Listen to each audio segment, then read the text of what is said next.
Bonjour à tous, aujourd'hui nous allons parler du livre de Dan Heer qui s'appelle « Change-toi et change le monde ».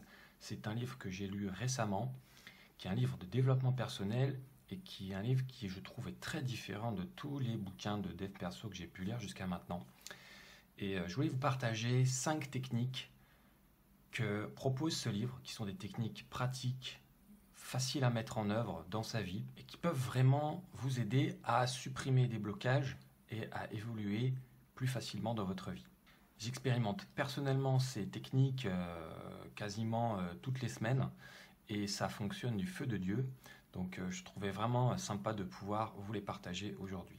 Donc Dan Heer, c'est l'un des fondateurs des méthodes Access Consciousness et Access Bar, qui sont de plus en plus connues et de plus en plus pratiquées à travers le monde. Vous trouverez beaucoup de références à ce sujet sur le web ou sur YouTube. Donc allez-y, n'hésitez pas à vous renseigner.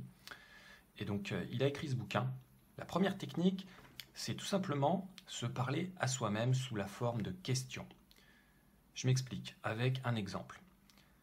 Imaginons que vous vous levez le matin et vous allez prendre votre petit déjeuner et vous prenez un thé par exemple et vous avez tous les différents thés dans votre placard et vous ne savez pas trop lequel prendre. Peut-être que vous allez en prendre un par automatisme. Par exemple, si les 2 ou 3 jours d'avant vous preniez thé à la menthe, vous allez peut-être prendre machinalement un thé à la menthe alors qu'au fond de vous, ce n'est pas forcément celui-là que vous aviez envie de prendre aujourd'hui. Donc l'idée, c'est de se poser cette question, à se parler à soi-même. Mon corps, de quel thé as-tu envie aujourd'hui? Et à ce moment-là, vous regardez tous vos thés et vous les citez. Thé à la menthe, Earl Grey, thé blanc au citron, thé vert à la mangue, enfin peu importe. Et en fait, écoutez votre ressenti et vous connaîtrez la réponse. C'est ça cette technique. Et l'idée en fait, c'est que quand vous prononcez la réponse tout simplement, si vous vous sentez léger, il faut être attentif à son ressenti. C'est que c'est de cela dont vous avez vraiment envie et de ce dont votre corps a vraiment besoin. Si vous vous sentez lourd, sentez qu'il y a une certaine lourdeur en fait, c'est que c'est pas ça. Donc, c'est pas le bon thé. Faites l'expérience, ça peut marcher avec n'importe quel type de question et vous verrez. Expérimentez et soyez attentif à votre ressenti. Cette technique, ça vous permettra de vous libérer des conditionnements, des automatismes qu'on a. Typiquement, c'est l'automatisme de prendre tous les jours un thé vert, alors que finalement, c'est votre mental, c'est un conditionnement qui vous guide vers ce thé. En fait, on a tendance à ne plus s'écouter, à ne plus écouter son corps, et finalement, on fait des choix qui ne nous correspondent plus. Alors pour un thé, il n'y aura peut-être pas forcément beaucoup d'impact, mais ces petits écarts d'alignement avec soi, finalement, fait que à la fin de la journée ou à la fin de l'année, on est complètement à l'ouest, quoi. Donc, voilà, essayez de faire ça chez vous et vous verrez. La deuxième technique, elle va vous permettre de réduire l'impact des mauvaises nouvelles. Ça arrive à tout le monde, ça peut arriver certains jours, ça peut arriver même plusieurs fois par jour, des mauvaises nouvelles.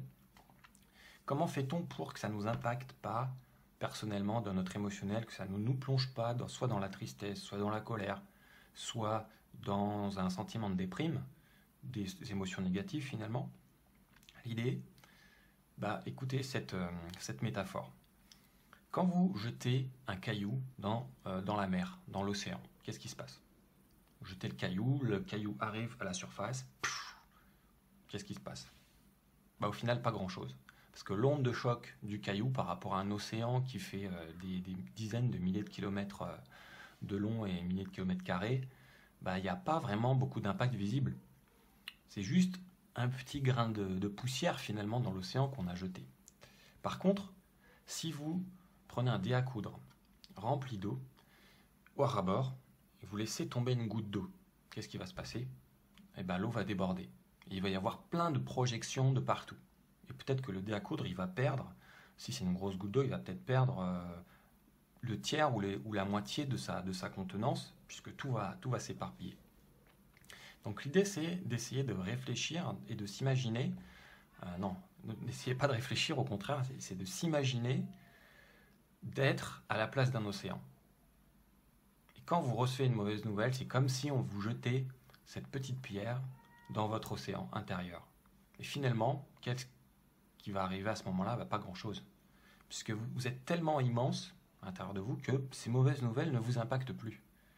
Tandis que si vous vous considérez comme un dé à coudre, à ce moment-là, effectivement, vous en prenez plein la figure et finalement, vous êtes beaucoup plus impacté négativement si vous êtes un dé à coudre. Donc finalement, de se dire, ok, mauvaise nouvelle, mais je suis un océan. Cette mauvaise nouvelle ne m'impacte pas. Simplement se dire cela. On peut même se visualiser. Visualisez-vous aussi vaste et grand qu'un océan, à cette petite mauvaise nouvelle qui vous arrive et qui vous effleure à peine, qui rebondit, qui ricoche, qui atterrit plus loin. Ça ne veut pas dire ne pas la prendre en considération. Ça veut simplement dire que on n'est pas impacté émotionnellement et qu'on peut la gérer de façon rationnelle, cette mauvaise nouvelle. Constructive. Avec voilà, une réponse, ok, mauvaise nouvelle, qu'est-ce qu'on fait? Pour régler le problème, on va faire ça, autre idée, voilà, terminé quoi. Et ça ne vous impactera pas plus que ça dans votre vie. La troisième technique, elle va vous permettre de détruire vos limitations et vos croyances limitantes. Une croyance limitante, c'est quoi? Par exemple, vous étiez petit, un jour votre prof de maths vous a dit « Ah, laisse tomber, toi t'es nul en maths, tu n'y arriveras jamais ». Le prof, donc l'autorité supérieure, vous dit ça. Bon, ça arrive, hein, des profs comme ça. On en a tous rencontré, je pense. Et là, qu'est-ce qui vient de se passer? Vous avez intégré dans votre cerveau, c'est même gravé dans le marbre, que vous étiez nul en maths et que vous n'y arriverez jamais. Donc finalement, votre cerveau, il ne va pas chercher à aller plus loin. Vous êtes programmé pour être nul en maths à partir de ce moment-là, parce qu'on vous a imprégné d'une croyance limitante.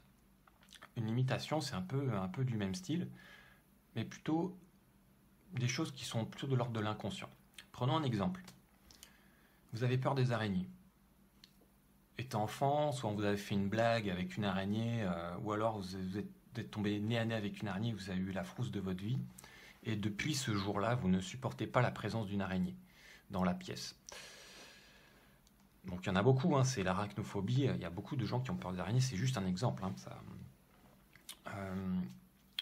l'idée de cette technique, c'est de se dire une phrase qui va détruire les causes de cette peur. Concrètement, ça donne quoi? Ça donne, voilà, vous vous dites cette phrase-là tout simplement, je détruis et décrée et déconstruis tout ce qui ne me permet pas d'être à l'aise avec des araignées. Je détruis et déconstruis ou décrée tout ce qui ne me permet pas d'être à l'aise avec les araignées. Et vous ajoutez, selon l'auteur, ça s'appelle la formule de déblayage, POC and POD. POC, ça signifie Point of Creation, point de création. Et POD, Point of Destruction, point de destruction. Selon l'auteur, cette formule de déblayage permet de faire comme un reset dans votre cerveau, dans c'est pas trop quelle zone en fait, mais inconsciemment, il y a quelque chose qui se passe, il y a quelque chose qui se débloque. Et normalement, peu de temps après, vous serez beaucoup plus à l'aise avec la présence d'araignées. Alors il faut être patient, parce que c'est pas forcément instantané. Si votre peur est très intégrée, il va falloir peut-être vous répéter plusieurs fois. Il va falloir peut-être le reformuler de différentes manières. Mais moi, personnellement, j'ai testé sur pas mal de choses et ça a plutôt bien fonctionné.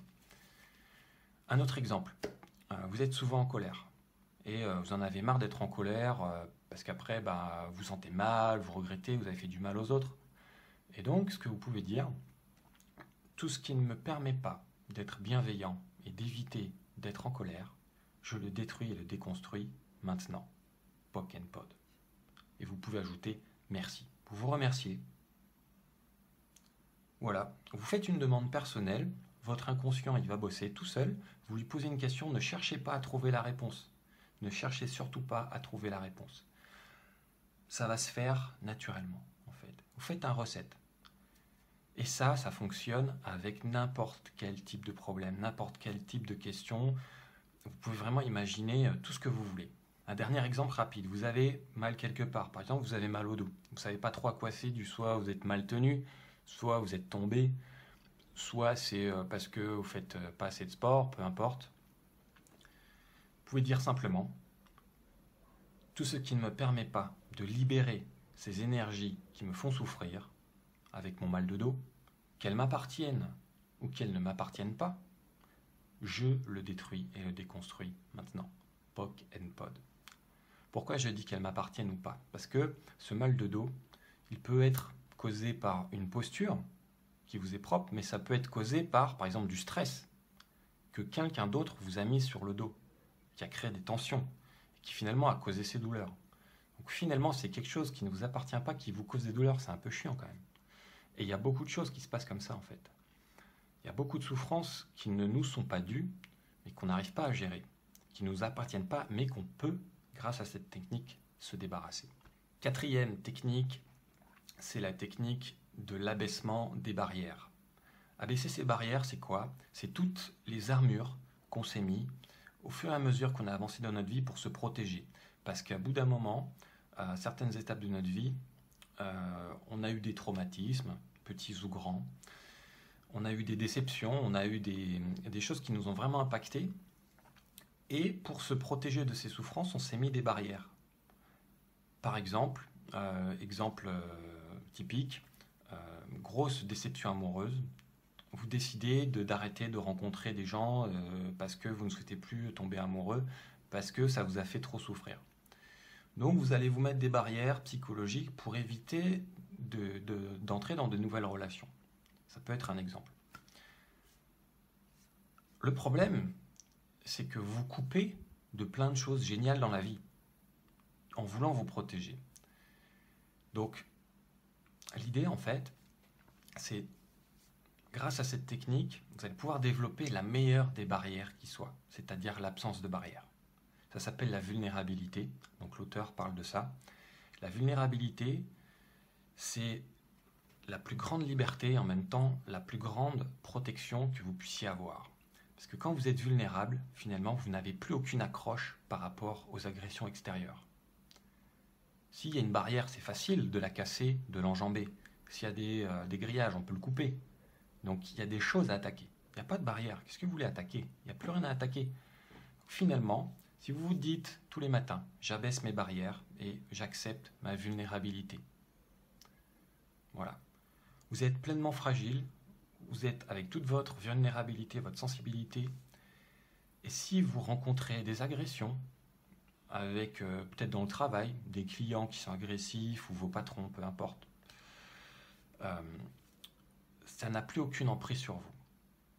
Alors ce concept de vulnérabilité, je ne vais pas le développer davantage, je vais vous renvoyer vers Romain Petitjean qui actuellement fait des lives sur ce sujet, sur son groupe Facebook. Je vais vous mettre les liens en descriptif de la vidéo, il en parle beaucoup mieux que moi. Donc allez voir vraiment ce qu'il fait, c'est vraiment très intéressant, toujours à l'appui du livre de Dan Heer, Change-toi et change le monde. Cinquième technique, un peu dans le même style que la vulnérabilité, c'est la destruction de ses relations. Alors, ça paraît un peu abstrait comme ça, et même ambigu, voire bizarre, bref. Je m'explique. Imaginons que vous êtes dans une situation où vous devez être en contact avec des gens avec qui il n'y a pas une relation extraordinaire qui est passée. Il y a des tensions, il y a des gens avec qui c'est difficile de communiquer. Il y a peut-être des problèmes, des angoisses qui peuvent naître avec certaines personnes. Ça peut être des collègues, ça peut être des amis que vous devez côtoyer parce que c'est des amis de votre conjoint, de votre conjointe. Ça peut être des clients que vous devez voir et supporter, je sais pas, une fois par semaine. Bref, ça peut être plein de situations différentes. Et qu'est-ce qui se passe dans ces cas-là? Quand vous avez eu une mauvaise expérience avec une personne en termes de communication, quand vous allez la revoir, vous allez avoir cette appréhension-là. Vous dire, ah putain, j'ai pas envie de le voir lui, ça s'est mal passé, donc tout de suite vous allez vous refermer, visage fermé, vous allez éviter la confrontation, vous vous sentirez mal à l'aise, et finalement ça vous crée des tensions, en fait, toute une cascade d'effets négatifs sur vous finalement derrière. Et l'idée de cette technique, c'est de se dire, je détruis et déconstruis mes relations avec cette personne. Vous pouvez ajouter POC and POD. Merci. Ce qui se passe à ce moment-là, c'est que vous faites un reset finalement de cette relation. Et au moment où la personne se repointe, c'est finalement comme si vous ne l'aviez jamais vue. Donc vous effacez complètement les a priori. Et ça, je l'ai fait personnellement c'est vraiment excellent. Parce que le mental, finalement, il fait ce qu'on lui dit. C'est pas lui qui doit prendre le contrôle sur notre corps, sur nos émotions. C'est l'inverse, ça doit venir de l'intérieur. Et lui, eh ben, il va finalement, tout simplement, faire ce que vous avez à faire. Vous allez rencontrer la personne, vous allez dire ce que vous avez à dire, sans avoir ces a priori. Donc finalement, vous allez vous présenter comme si vous n'aviez jamais vu la personne, souriant, accueillant. Et souvent, les autres en face de vous, la personne va être déstabilisée en fait. Parce qu'elle, de son côté, pareil, elle s'est peut-être mis tout un tas de barrières, d'a priori, de blocages, et qu'elle n'a pas envie forcément de vous voir. Et en fait, quand on s'aperçoit de ça, ça rejoint la vulnérabilité. La personne va changer en face son comportement, va être tiens, bizarre. Bah ouais, c'est comme finalement, c'est laisser complètement la rancœur et ne plus être rancunier en fait. Et ça change vraiment la vie. Quand on est confronté au quotidien à des situations de ce genre, ça change vraiment la vie. Maintenant, je vais vous donner une formule, une petite méthode en 6 étapes qui reprend un peu toutes les techniques qu'on a vues aujourd'hui et que vous pouvez appliquer très facilement en suivant tout simplement les différentes étapes. Imaginez que vous souhaitez changer quelque chose dans votre vie. Il y a quelque chose, ça fait longtemps que vous souhaitez changer ça, vous n'y arrivez pas. Il y a un blocage, vous avez tout essayé, rien à faire. Vous avez peut-être même abandonné. Première chose à faire, c'est d'identifier ce que vous souhaitez changer. Deuxième étape, vous allez appliquer la formule de déblayage. Tout ce qui ne me permet pas de changer cela, je le détruis et le déconstruis, POC and POD. Merci. Troisième étape, vous allez poser une question à vous-même. Que faut-il que je fasse pour que cela change ? Vous pouvez même vous poser cette question tous les jours de cette manière. Que puis-je faire aujourd'hui pour que cela change immédiatement ? Vous pouvez aussi reformuler de la façon dont vous voulez. L'idée, c'est de se poser cette question et ne surtout pas chercher la réponse avec sa tête en réfléchissant. Il ne faut surtout pas réfléchir. Posez cette question et vous n'y pensez plus. C'est vraiment ça qu'il faut faire. Vous laissez aller. Et en arrière-plan, c'est comme si votre ordinateur, là, vous y avez demandé de faire un truc, il est en train de faire les calculs, il va vous sortir la solution, là. C'est en train de tourner. Mais ça peut prendre plus ou moins de temps. Parce que le problème à gérer par l'ordinateur, en fonction de la grandeur du problème, ça peut prendre plus ou moins de temps. Le cerveau, c'est un peu pareil. Si ça fait 15 ans que vous avez l'habitude de penser d'une certaine manière et que là, vous lui demandez « Non, on fait plus ça, maintenant c'est comme ça », vous pouvez très bien complètement changer et trouver une solution très rapidement. C'est ça qui est ouf, quoi. Et ça, c'est vraiment incroyable. Moi, j'ai testé, j'ai vraiment des résultats incroyables. Quatrième étape, c'est qu'il faut s'armer de patience. Parce que, voilà, justement, la réorganisation, imaginons, vous êtes quelqu'un de pessimiste, vous souhaitez devenir optimiste. Il y a des gens pessimistes qui voient que le mauvais côté des choses, toujours le verre à moitié vide, et d'autres, c'est toujours bien, il y a un problème, ah mais non, t'inquiète pas, regarde, on va faire comme ça et tout. Ils sont toujours dans le bon côté, qui voient toujours le verre à moitié rempli. Et ça, ok, on peut dire ce qu'on veut, c'est génétique, il y a des facteurs liés à l'environnement, à l'éducation, au stress, mais il y a aussi des choses que l'on peut changer. On peut agir sur notre façon de penser, notre façon de voir les choses. Et ça peut justement changer à l'intérieur de la tête, parce que le cerveau a une certaine plasticité, c'est-à-dire qu'il peut changer en fait. Il y a des réorganisations qui se font, on ne maîtrise pas tout là-dedans, loin de là, je pense qu'on ne comprend pas tout. N'empêche que ces méthodes fonctionnent, elles sont de plus en plus utilisées dans des techniques de développement personnel, dans des techniques de psychologie, et les résultats sont vraiment excellents. Quatrième étape, ou cinquième, je ne sais plus où on en est, être à l'écoute des idées et des opportunités qui vont s'ouvrir à vous. Concrètement, c'est quoi ? C'est qu'un beau matin, vous allez vous lever et vous dire « Ah tiens, j'ai une idée à ce problème-là, j'avais posé telle question, et si je faisais ça ? Ah tiens, j'avais jamais vu ce truc de sous cet angle-là. Est-ce que je pourrais faire autrement maintenant, essayer justement pour trouver des solutions ?